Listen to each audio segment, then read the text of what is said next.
Hello, my name is Aaron Bondi, and today I will be reviewing Hillbilly Elegy and Mank. First up is Hillbilly Elegy.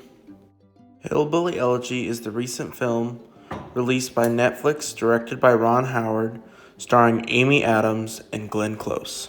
This movie is the story of a person named J.D. Vance as an adolescent as well as an adult trying to make it through the hardships of family life as well as trying to make it through Yale Law School. In this movie, he goes through life trying not to make the same mistakes as his family before him when something happens that forces him to go back to his hometown. My general thoughts on this movie. Overall, the film was good, but not great. Before this film had came out, and when watching the trailer, I had high hopes for this film. That was until I started seeing the negative reviews pop up. I thought this film was going to be a major contender for the awards this season.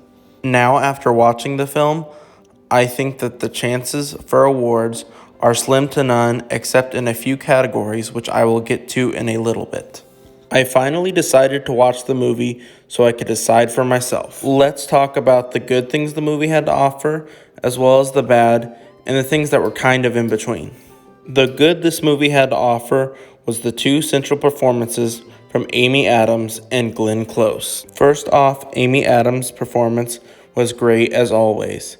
She conveyed the struggles of this woman's life very well. Then Glenn Close, who through the fantastic work of some makeup artists transforms into the role of Mamaw. If you look at the actual Mamaw versus Glenn Close, it is very hard to tell them apart. Glenn Close played the part of a loving grandmother very well in this film. The bad that this movie had to offer was that it was just generic Oscar bait, and that the actor who played J.D. Vance, as well as his younger counterpart, was not up to the caliber of Amy Adams and Glenn Close. Now to the part where I'm not sure whether it's good or bad. The movie was very depressing, which coming from a movie that was supposed to be Oscar bait was very surprising. I put this in the so-so category because I believe this was intentional on the filmmaker's part because it gets you more invested in the story, which it did for me. I think Amy Adams has a shot at Oscar potential, as well as I think Glenn Close will get a nomination. And after seeing the makeup effects on this movie, I really think the makeup and hairstyling Oscar is a very potential nomination for this film. Now for the content in this movie. The movie is rated R for some violence, language throughout, and drug content. The drug content is very prevalent throughout the film and is a main plot point. The language in this movie is typical for R-rated fare. The F word is used a fair amount, but not overly used. And there's a decent bit of other language as well. The violence in the film is not frequent, but when it does occur, it may be intense. This film could be a difficult experience to watch for someone who's recently lost a family member, so that is something you might want to keep in mind when watching it. Or if someone you know is struggling with addiction. Overall, I would say this is best for 15 plus, but if a certain person is mature enough to watch it, I'd say it's probably fine if they could handle other R-rated dramas.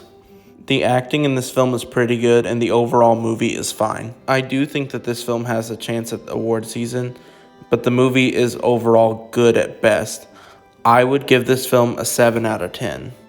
I enjoyed the movie, but I do not think it is as good as it could have been considering the talent that is involved.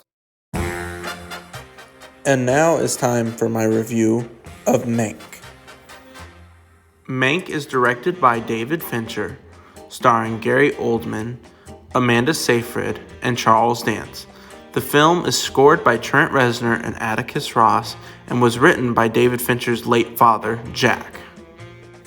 This film is the story of alcoholic writer Herman Mankiewicz, while injured, being tasked with writing what is considered one of the greatest films of all time, Citizen Kane. In this film, Mankiewicz, played by Gary Oldman, is critiquing in his screenplay for Citizen Kane William Randolph Hearst, who is a media mogul at the time, who in the film is played by Charles Dance. The storyline of him writing Citizen Kane is spliced together with moments from his past, such as his working at MGM and his odd friendship with Marion Davies, played by Amanda Seyfried.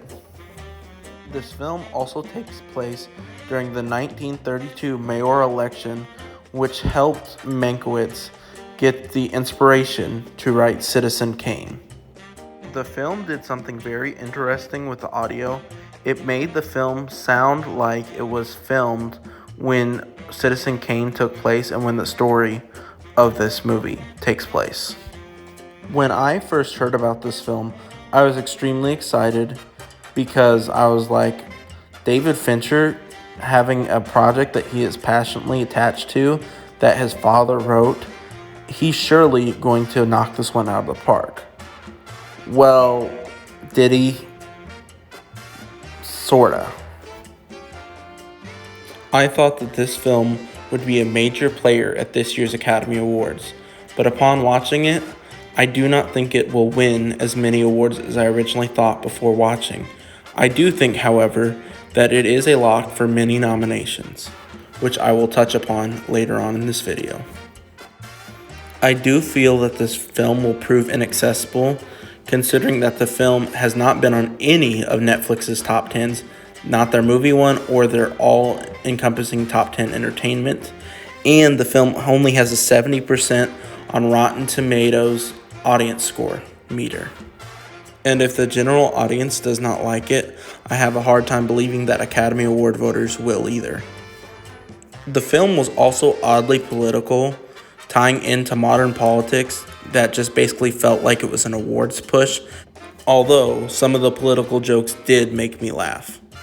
I do think that this film will be a player at this year's Academy Awards, getting nominations in things such as Best Picture, Best Director, Best Screenplay, Best Actor, Best Supporting Actress, Cinematography, and Score, as well as the sound. I am unsure as to how many awards this film will win. I do think it will win a couple, but it is too early to tell, and if voters do not see it, then they may not vote for it. And as for the content in this film, the film by the MPAA was rated R for language, but there was more than language in the film.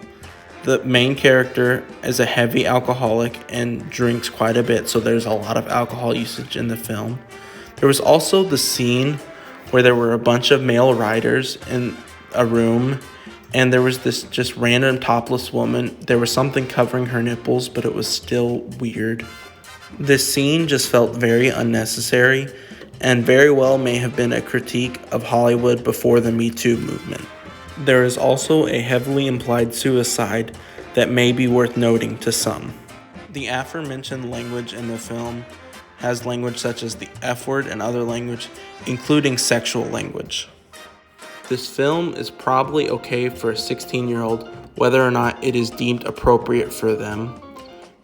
A younger person could potentially watch it depending on their maturity level and what is appropriate for them. But I have a feeling that most teenagers will not want to watch this film, or even younger audiences, because it is very hard to get into. But if someone is mature enough and their parents say it's okay, it's probably fine. I give this film a 7.7 out of 10. The film felt needlessly political and could be a major awards player this Oscar season, but may just prove too inaccessible for some voters. Thank you for watching the video. Please like and comment below on what you thought of my reviews.